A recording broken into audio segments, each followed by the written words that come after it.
In the name of the Father, and the Son, and the Holy Spirit, one God. Amen. Welcome, Abuna. Thank you, Mina. And welcome, Zaid. Thanks, our Mina. first time having you with us. Appreciate it.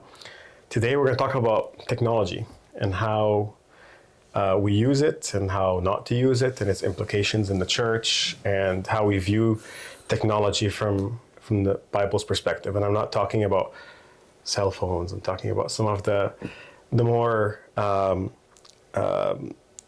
pieces of technology that people tend to have a lot of very strong opinions on, like, AI, cloning, genetic engineering, Neuralink, and everything that Elon Musk does. So, and I think I have the right two people for this topic. So maybe to start, Abuna, we'll talk about technology in general and ask some specific questions about some of the applications and the uses, but obviously we want to turn everything back and have a foundation on the Bible's view of technology. So maybe let's start by, having you define for us what is wisdom and what is human capability from a biblical perspective. So I think as it applies to technology, like, we can ask the question of how much technology use is considered wise to use, or how do we use technology to discover wisdom? The way I see technology is a tool, right? Technology is a tool. It's a man-made tool, but it's something that we discovered and created based on the faculties that God gave us. So God created a universe that had certain properties and characteristics that were discoverable, that were systematic, that were repeatable, right. So that you can actually have the study of science. And then he gave us the capabilities of discovering these things to a very advanced level. And of course, science and technology continues to advance, almost exponentially. So there is a sense that God wants us to discover these things to better our lives, okay? But like in everything, right? Everything on earth, really, everything that is good on earth, there is such a thing as a downside, a negative, a con that comes with it, right? There isn't anything that's 100% purely good, right? Except God himself. Everything that we do that is good can also have a negative component. For instance, it can be abused, it can be overused, it can be done in a way that isn't what God intended without discernment. Right. So even virtues can become vices. Right. So the idea of technology as a tool is good, right? But really what determines how, whether it's has a benefit or not is the way we use it. Like, you can take a hammer, which is designed for a certain thing, which is good, you can build with it, but you can also take the hammer and hit somebody with it, right? So that's not the intended use, and that's definitely not a good use. But that doesn't mean that the problem is the hammer, right? Necessarily, the problem is how the hammer is used, is the people that use the hammer. That being said, we also kind of have to be aware that we as human beings have weaknesses, have certain tendencies that make us very vulnerable, make us to where it's very easy to abuse certain types of tools. Social media is an example, right? Like, we have this whole epidemic with social media, especially with the youth, and how they maybe are addicted to it, or the way that it's changed the way that they perceive themselves, depression, comparing themselves to others, and so on. Like, all the negative side effects that we see happen with social media. Again, we could go back to the same concept, like, social media in itself as a form of communication is good, but it's been weaponized. The algorithms that they create for social media are designed to keep you hooked on it. So can we say then that it is good? It's like, well, the principle is good, but maybe the way that it's been implemented is preying on the weaknesses and the vulnerabilities of human beings, especially young people. And so, going back to the question of wisdom, like, how do you use technology but with wisdom and discernment? You can't just open the door and allow yourself to do anything you want. You have to be careful and disciplined with what you use. If you are going to use social media, I personally don't use social media at all. I don't have any social media accounts. But if you are going to use social media, you have to use it with discretion. If young people are going to use social media, they have to use extra discretion. Parents have to be very aware of what they're doing. Now we have, stories in the news and even in front of Congress about chatbots like ChatGPT and so on that, like, encourage children to commit suicide. That's right. And so you have to be aware of what's going on. Don't just blindly trust, these multi-billion-dollar corporations to think that they're creating tools that are actually for your benefit. Ultimately, what they want is to make money. Right. And if they create it in such a way to get you hooked on it, to get you very into it, especially young people, then they're going to maximize their profits. And that's really what they want. So we have to be careful. Technology can be good. Technology can also be a way that we discover truth. Like, for instance, when you have a Bible on your phone, right, that's a use of technology. There was a time, in the early church where most families didn't even own a Bible. The only time you would even hear the Bible read would be when you come to the church. Right. Now we've got Bibles everywhere. We've got hundreds of versions of the Bible. We've got all these different apps that have the Bible and all these other features, that come with the Bible. And so that can be a good thing, right? That can be a good thing. It can also be a dangerous thing, because what happens when people release all these versions of the Bible that skew the meaning of the Bible? And now that version is very easily available. And people don't understand the differences. I think a lot of times people will just think that different Bible versions are almost interchangeable, but they're not. Like, there's some, like, I remember there was one version of the Bible, I can't remember which one it was called. So, Peter, his name is Petros, which means rock. So there was a version of the Bible that called him Rocky. So be careful again, discernment, right? Discernment, right. Yeah. Right. So, let me kind of play back what you said. There's all technology maybe is good, and correct me if I'm wrong, but sometimes how we use it or the application can be bad. Is that fair? Or is there a technology that's strictly just bad? Well, there's definitely certain things that could be bad if they go against God's intended design for us as human beings. Mm-hmm.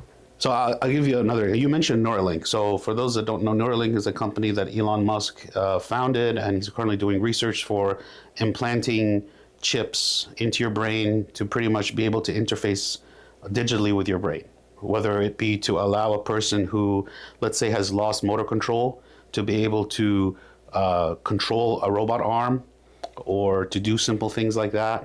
But the advances and the potential of such a technology is vast, right? If you were to say we're going to develop a technology to allow a human being that's lost certain faculties of theirs to regain those faculties, then I would say that's a good thing. Actually, that's what we're doing all the time. Like, when a person gets a heart transplant, what are we doing? Right? We're saying someone's heart has failed. Okay, we give them a new heart, right? That's we look at that as being a good thing. And if the idea of Neuralink or other similar companies to Neuralink were all about, let's just restore human functionality after someone has an accident or if someone has some kind of illness or so on, then I would say that's good. But his vision of that company is not just to restore people who have lost some kind of ability, but to enhance human potential. So his vision is that, for instance, instead of us interfacing with our phones using our fingers, that we can interface directly with our phones digitally just by thinking. And he, in his mind, he's thinking, well, we can actually maximize the productivity of humanity and humans by removing the bottlenecks that prevent us from being able to interface with technology today. So if you ask the question, is that going to result in more productivity? I would say the answer is yes. But is it also going to make you lose your humanity? Like, you're going to start losing what makes you a human being, and you're going to start integrating yourself with the technology to such a point where I would argue that this was not God's design for us. He did not create us this way. It's one thing to restore what was broken, right? Like, God made a perfect design, and something broke, let's restore it, let's fix it. Yeah. That's different than saying, let's go beyond the design that God created and enhance ourselves to such a degree that we've lost the humanity. God created us with limits for a reason. And that's why I always remember the story of the Tower of Babel, because I think the Tower of Babel is the perfect story to kind of explain kind of where we are, right? In the Tower of Babel story, right, these people who kind of had grown more distant from God started to feel the pride and the ego of their own engineering accomplishments, and also because they knew that God had previously sent a flood on the earth, and they didn't want the possibility for God to flood the earth again. So they thought to themselves, if we build a large tower, and even it says in Genesis, it speaks about them being able to reach the heavens. So they're going to build a large tower through which they can reach the heavens, thinking that they can somehow reach God or be like God, also protecting themselves in case there is a flood, they can just climb the tower. So is there anything wrong with building towers? No, we actually have very tall towers, right? Very tall buildings. But the idea behind it was one where they were trying to go beyond what their limitations were. They are not God. God did not create us to be like him in the sense that we don't all have his abilities, right? This was the same sin of Eve when Satan tempted her and said, if you eat this fruit, you will be like God. That's why God doesn't want you to eat it. So again, we have this desire of wanting to be God-like, right? Whether it be those who built the Tower of Babel, whether it be, the technologies that we have nowadays trying to go beyond. You have people with technologies that they're trying to essentially cure death, right? They call it like that there's like an escape velocity, like pretty much saying after a certain year, then pretty much the technology for keeping you alive is going to advance faster than your lifespan. So essentially, you will never die. And I want to say they say it's like in 2 or 3 years or something like that. But the idea again is some very intelligent person, likely atheist, thinking to themselves, well, we can go beyond our limitations. We don't have to even be subject to death anymore. So I think that mindset of when we approach technology of, am I doing this because I want to break free of my human limitations that were given to me by God? I think that's dangerous, and I think we could say inherently that that's bad. But am I pursuing technology for trying to improve life, trying to restore life to be in the way that God originally designed it to be? I would say that's good, but with caveats, and of course having to be careful and discern. Can I maybe play devil's advocate on that one? So the Neuralink example, I understand that there's efficiency gains to be had. If I don't have to hold my phone or I don't have to sit on a computer and type.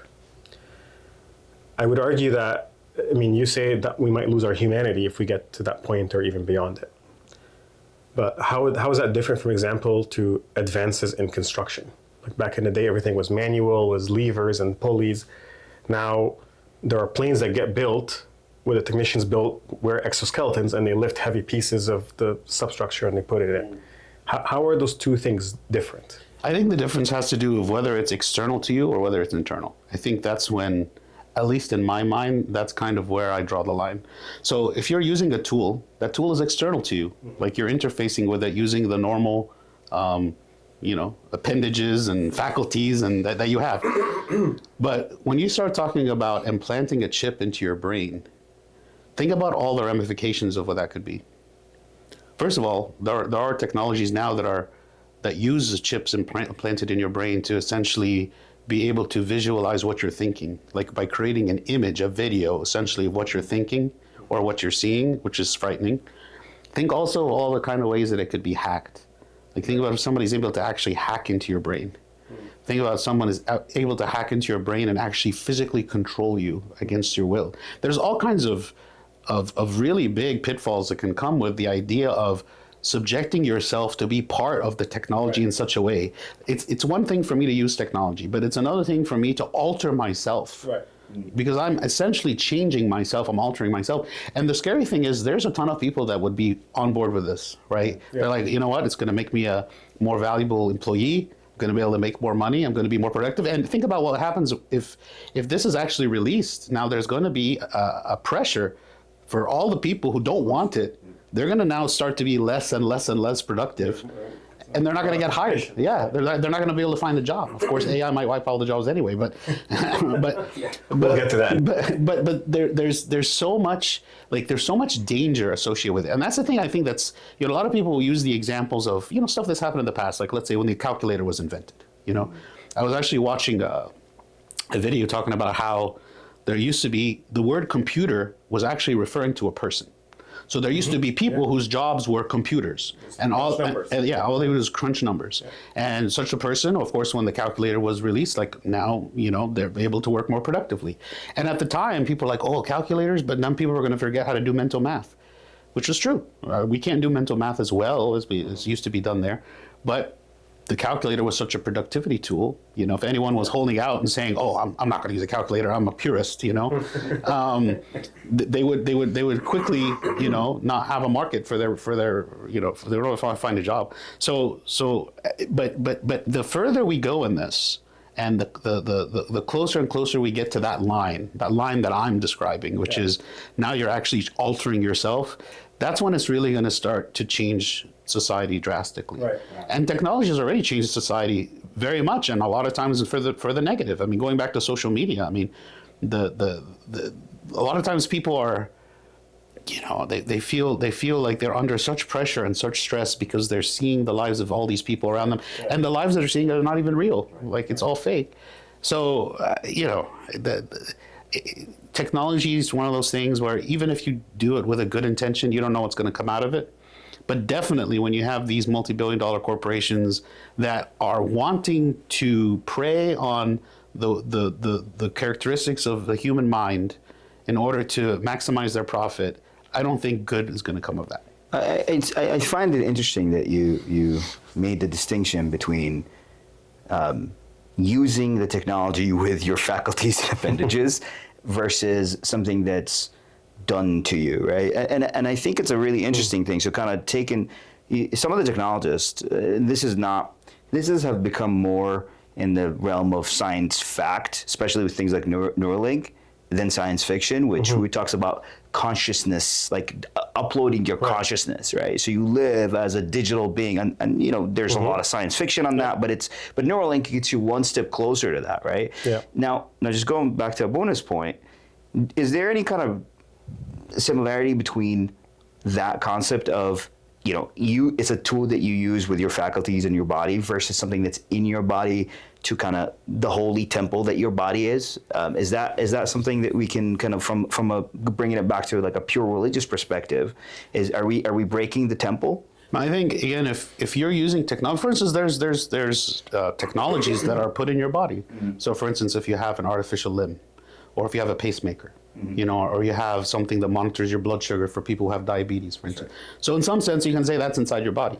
But in all of those cases, again, you're using the technology to try to restore yourself back to the way God intended. The design. Right? To be able to treat a disease of the body.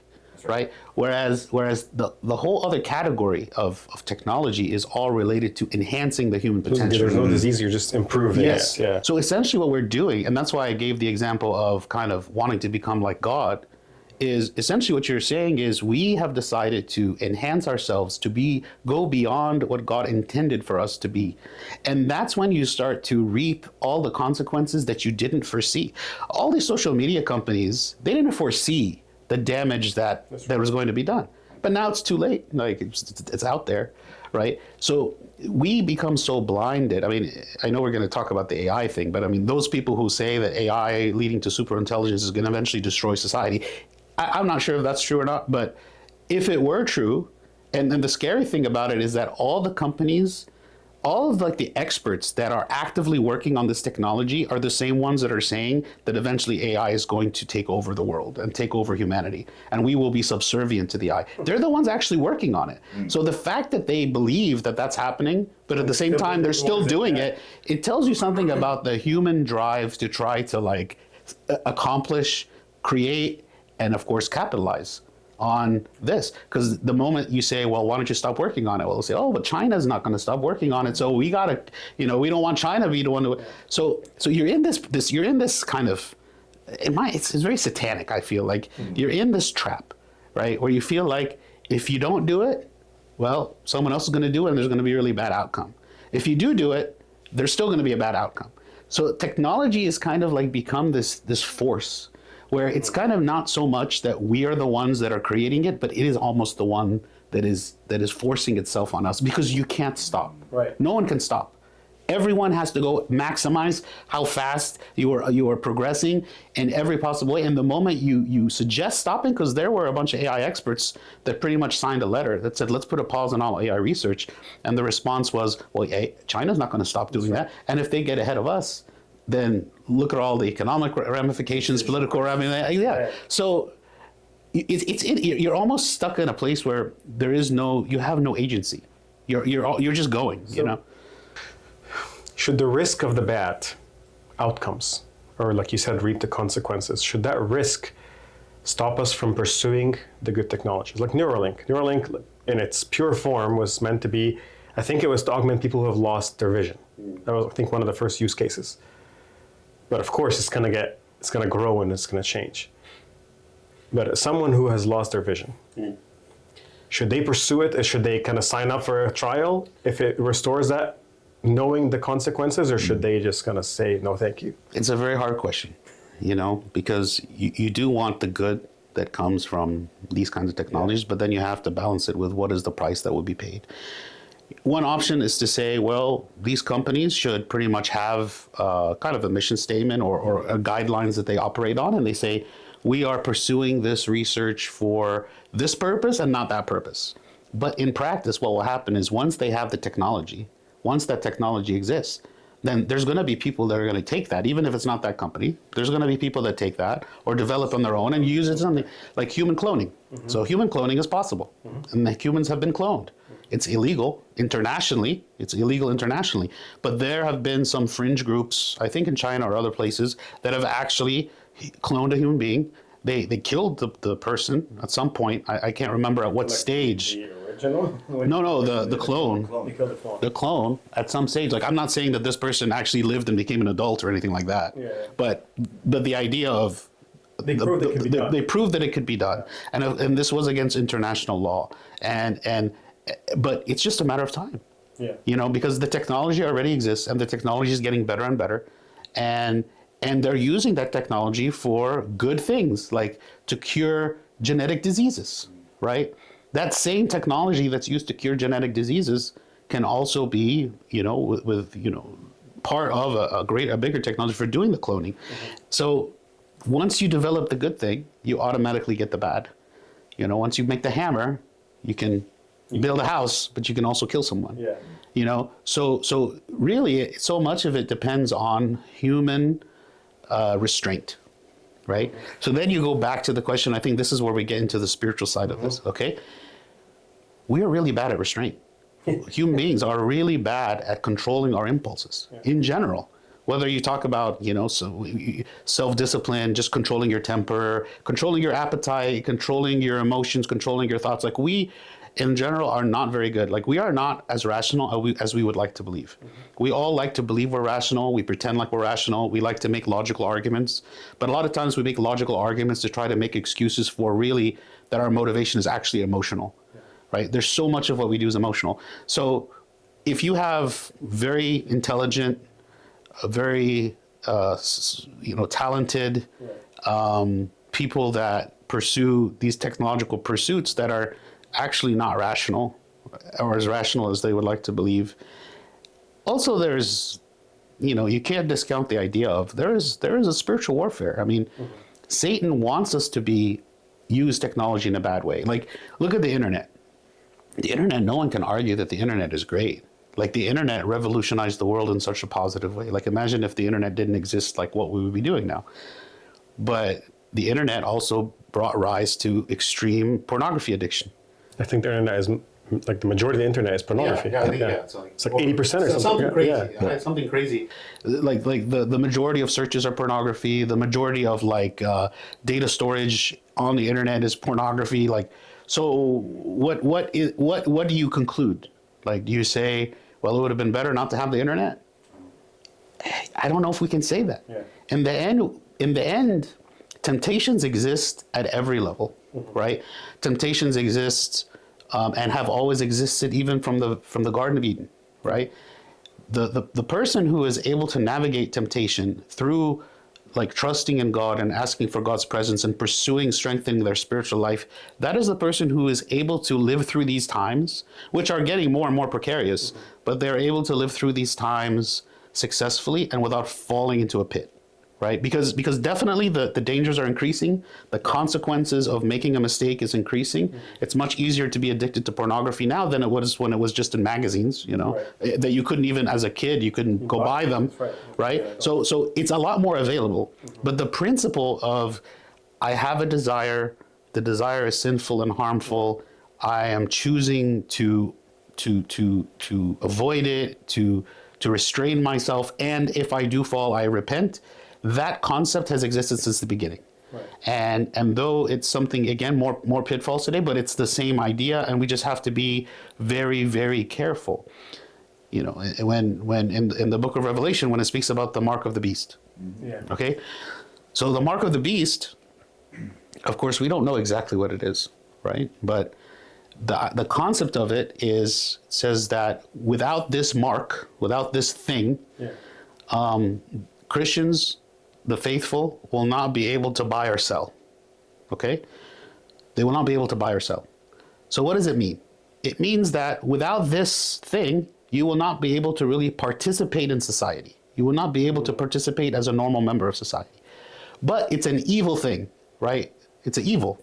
It's the mark of the beast. It's something that essentially shows that you are following the Antichrist. So, for one, every once in a while something will happen. People say, oh, this is the mark of the beast, that's the mark of the beast. No, the mark of the beast is going to be something, in my opinion. It's going to be something that is clearly sinful. It's not just a technology. It's not like, some people said, oh, the government wants to store your medical records on a chip that they implant in your body. That's the mark of the beast. I mean, not necessarily, or the COVID vaccine is the mark of the beast. No. It has to be purely evil. It has to be something that I'm choosing evil. Like I'm making a conscious choice to choose evil. You know it's evil. You know it's evil. And you're going to choose it. You're going to choose it. Yeah. Right? Because that's why we are condemned because of it. Like, I don't think God is going to condemn us if we just make some arbitrary decision that we think there's nothing wrong with it, and then that ends up being the mark of the beast. Right. So the idea that I am choosing something evil for convenience, right? Because in the book of Revelation, it speaks about how during the Great Tribulation, the church is essentially going to escape into the wilderness. So there's this symbol of this woman that represents the church. She's going to escape into the wilderness, and the church will be under a time of persecution in this escape. This idea of escaping into the wilderness kind of means like you are separated from society. Those who chose not to bow to the idol, right? Not to not do that thing, that evil thing, that mark of the beast. The consequence will be you are essentially rejected from society. You cannot function with the rest of society. This is why I believe it is going to be something technological. This is really, that's my personal opinion. Obviously, the church doesn't have a formal stance about this, but it's my personal opinion that it's going to be something technological because the technology has that quality. It's like, I want to do it because it makes my life easier. It makes my life better. It makes me able to participate in the economy, have a job, and so on. And if I don't do it, then I'm going to be at a disadvantage. So if there's going to be a time where something happens, where essentially you have to adopt this technology or this thing in order for you to continue to function in society, but we look at it clearly, and I would argue that some of the Neuralink stuff falls into this category. Mm-hmm. Like if somebody came and said, in order for you to be able to have a job in our economy, you have to implant a chip in your brain, and that chip is going to be able to allow us to monitor your thoughts, let's say. Okay, I would say no, and that would be like a hard no for me. Mm-hmm. And me personally, I feel like that would be crossing the line into, as I mentioned before, trying to augment human ability beyond what God designed. So I would consider that evil. Mm-hmm. I mean, I know other people might not necessarily have that same belief, but I believe that trying to change yourself in such a way to go beyond what God created for you is going down the path of the Tower of Babel. It's going down the path of wanting to be like God. And I would say to everybody that we shouldn't go down that path, regardless of the consequence of it. So if something like that is the mark of the beast, then I can definitely see that there's going to be this separation between those who have undergone it and those who reject it. Yeah. And the suffering that will come to those who reject it is going to be very clear. Right. So maybe looking at some technologies or advancements that are maybe gray or they're not clearly risky or dangerous. So for example, if I think of like nuclear energy in itself as a concept is very valuable. It's clean, unlimited energy. It's compared to its alternatives, it's a good option. But of course, it was weaponized. Originally, it was weaponized. Another example could be, let's say, IVF. Okay, I'm sure it has helped a lot of families, reproduce and have children and enjoy that the experience of having children and watching them grow. But can't someone argue and say, maybe God didn't want that couple to have children? Maybe his will was for them to serve and focus on the church rather than do IVF. Like this one, for example, how do we see it? How do we think about that one? So in the book of Wisdom of Sirach, chapter 38, the whole chapter is speaking about how God uses science, right? And he speaks specifically about the physician and the pharmacist.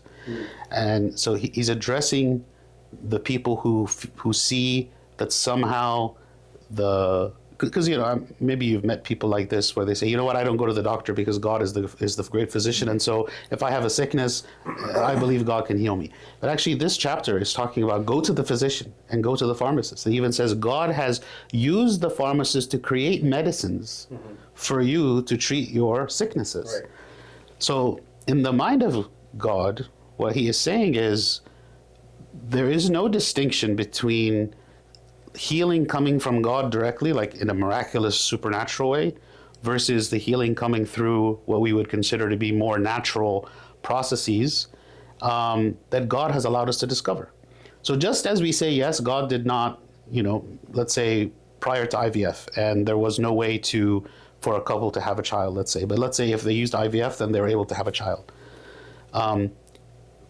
So prior to IVF, the couple would remain childless, but God has now allowed us to discover technologies, right? And that technology can have a positive effect. But again, with IVF, it can have a negative effect, right? It has to be used wisely, right? It has to be used in a way. So, just to explain specifically, so in IVF, you create fertilized eggs, and usually the doctor will create many fertilized eggs, and then they will implant in the womb of the mother, they will implant some of them and see if the pregnancy happens or not, and see if they're able to become pregnant that way.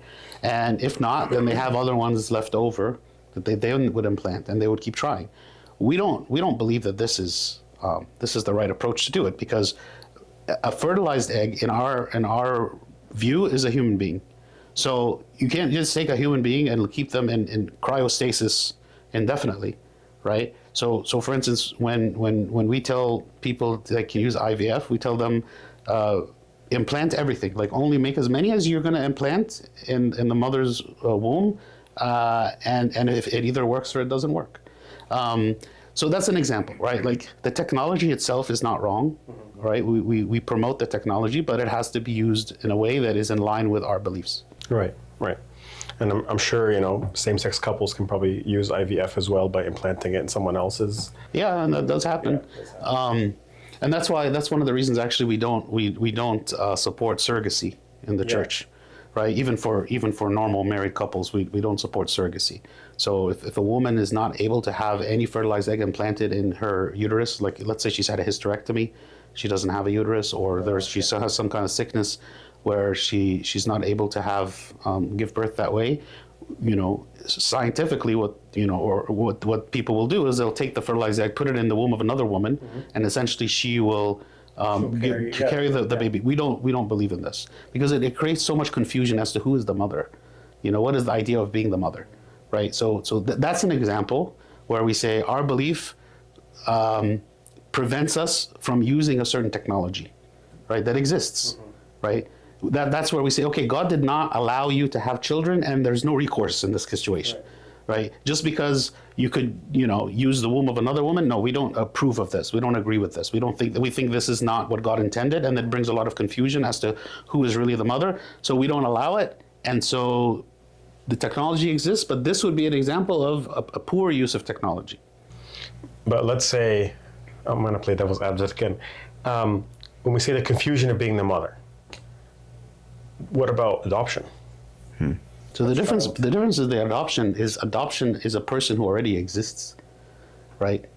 We're not creating a person and setting them up for this. We are saying there is a person who's a human being made in the image of God, already exists, right? That's like, for instance, there are these banks. So when I said earlier about we don't just leave these unfertilized eggs in stasis, right? So we as Copts, if someone was going to do IVF, we choose not to do that. But other people have chosen to do that. And so there's these banks of these embryos that exist. That's right. So what do you think about if a Coptic woman were to decide to take one of these embryos and implant it in her own womb? These are abandoned. Like they don't have, pretty much their parents have given up, the mothers have given up ownership of these embryos. Right. So how do you see it? I mean, the risk is that the couple now starts to pick and choose what kind of embryo they want. Someone who comes from a good, athletic ability, or But that's the thing. Going back to what we were saying earlier, in terms of like how do you use the technology and how you apply it, right? Yeah. Once you go to the IVF route, then now you get into the CRISPR route, which is now literally you're playing with the genetic code, and you're like, I want my son or daughter to have blue eyes. I want them to be 7 feet tall. And so I think what we're even with this example as well, we're coming to the point where we say technology is great if we use it within God's plan, and as soon as you start, bridging that gap from God's plan to I am going to change God's design. I think this is probably like the rule of thumb for us as Copts and Christians to not do that. Yeah, and in this situation, I mean, we're trying to balance two things. It's like we don't believe that abandoning your children after they're born is good, but there are people who are abandoned. So what do you do with that? Right. That's why we accept adoption. Actually, adoption is a great service, right? Like it's a noble and good thing to do.